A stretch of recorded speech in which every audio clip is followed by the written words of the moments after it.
Welcome you all to this section of fluid mechanics and machinery. Right? Today we are going to discuss regarding the course outcome 4. So it is a continuation of your previous topic. Actually we had a discussion about the reciprocating pump, and this session is being devoted for centrifugal pumps. Okay, so we can see that the working principle of this reciprocating pump was being discussed, and now we'll be continuing with our centrifugal pump. We saw this already actually. The pumps has been divided into positive displacement pump, and we had two separate sections for reciprocating pumps and rotary pumps, and this section is devoted for centrifugal pumps. Okay, what is actually a centrifugal pump? This is a device which is converting the mechanical energy by means of into hydraulic energy by means of a centrifugal force acting in the cylinder. So how we can classify this centrifugal pump actually? There are two models. One is called as volute chamber and another one will be a diffuser. In the case of your volute chamber, what will happen is the impeller will be surrounded by a spiral shaped casing. If it is the impeller, you can see the diagram. If the impeller is being surrounded by a spiral shaped casing, then we call it as a volute chamber. And if the impeller is surrounded by a series of guide vanes mounted on a ring, then we call it as a diffuser ring. So this is the normal classifications of centrifugal pumps. And there are certain parts of centrifugal pump which we are going to discuss. Okay. First one will be a impeller. Second will be a casing. The third will be a suction pipe. And the fourth will be a delivery pipe.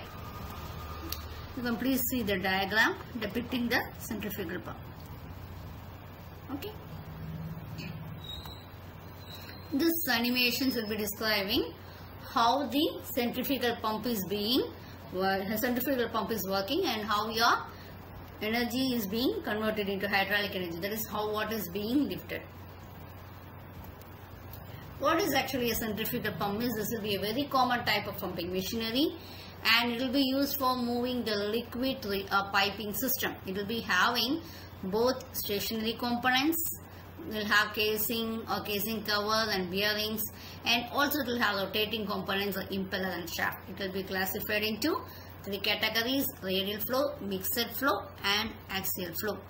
Okay, so before we are going into this classifications of types, and also we are going to see the working, we'll see what are the components actually. We'll have a short description of what is meant by the components. We are discussing about that, isn't it? We had a impeller, casing. So what is impeller actually? It is a wheel or rotor which is provided with a, you can see the diagram. Okay, so it is a wheel or rotor which is provided with a series of backward curved blades, or it called as vanes. So it will be mounted on a shaft which is coupled to an external source of energy. So that external source of energy will be normally an electrical motor. And as we said, it can be closed to one impeller, or it can be semi, or it can be even open types of impeller. Okay. If you know very well what will happen here, this is the normal, this is, you can see the diagram, this is an impeller. Next one we are having a casing. Okay, so casing, what it is an airtight chamber which is surrounding the impeller, and it will be similar to the casing of a reaction turbine. So the different types of casing also there will be different types you will have in the case of casing also. Okay, and the third one will be a suction pipe. So what is actually suction pipe means? It will be connected to the upper end, to the inlet of the pump, or to the center of the impeller, which is commonly known as eye. Okay, so the lower end of the suction pipe will be dipping into a suction tank or to a sump from which the liquid will be pumped. Okay, so it will be connected to the liquid sump, and from that only the liquid will be lifted up. Okay, next one we can have it as, you can see they will have it as a delivery pipe. So this outlet or discharge will have a delivery pipe. Okay, so what is actually a delivery pipe? It is a pipe. It will be connected to the lower end, to the outlet of the pump, right? And this will be delivering the liquid to the required height, right? So what happens actually, just near the outlet of the pump on the delivery pipe, you can have a delivery valve, and it will be, you know very well, it will be a Based on that, this valve will be allowing the required amount of water to flow through the pipe. Okay, so this is the description about the parts of a centrifugal pump. Now we'll be discussing about what is the working mechanism. Okay, so actually a simplest piece of any equipment is any process plant. So the change will be occurring by virtue of the impeller and also the volute, right? So here you can see that a liquid will be fed into the pump at the center of a rotating impeller. And what happens when the liquid is being fed? Please see the diagram here. This is your impeller. So the liquid is fed to the center or the eye here. And what will happen? It will be thrown outward by means of the centrifugal force. So due to the centrifugal force, what happens?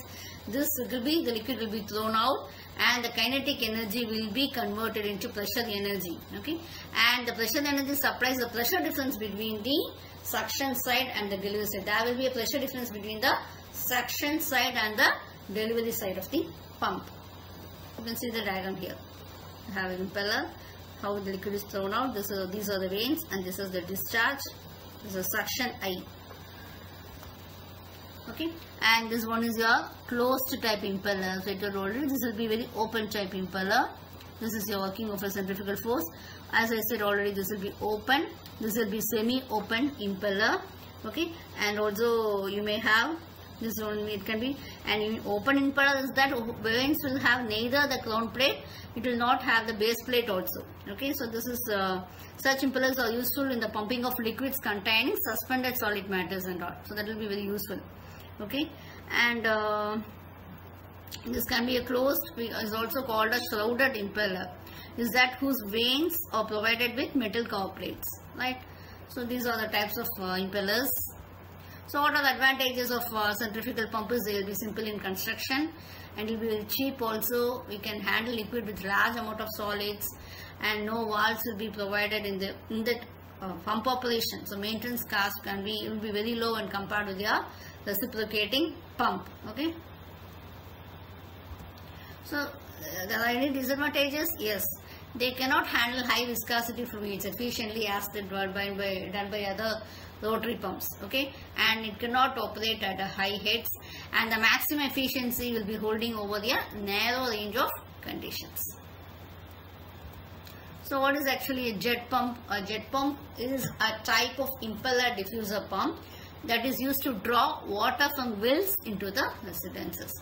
And this jet pump can be used for both for shallow. Shallow means the depth will be less than 25 feet, and it can be used for about deep wells also where you have the depth is more than 200 feet. Okay, and it will be a type of pump in which we do have one pipes. One will be used to send the pressure air while the other will be used to get the water or the liquid. So when we are studying about a machine, we should also calculate the efficiency, because we are giving certain input and in the sense we are giving by means of electrical motor. So we should also measure the output and what efficiency it is. So the overall efficiency of a pump can be computed by comparing the power available or the output of the pump to the power supplied.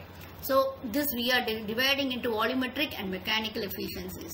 Okay, so mechanical efficiencies will be indicating the amount of energy losses that occur due to the reasons other than leakages.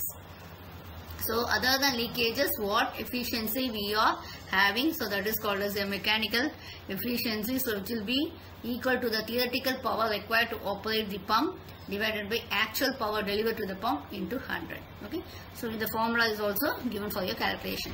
What is the volumetric efficiency? It is regarding the water, how much water is being delivered, what is the input and what is the output. Okay, amount of leakage.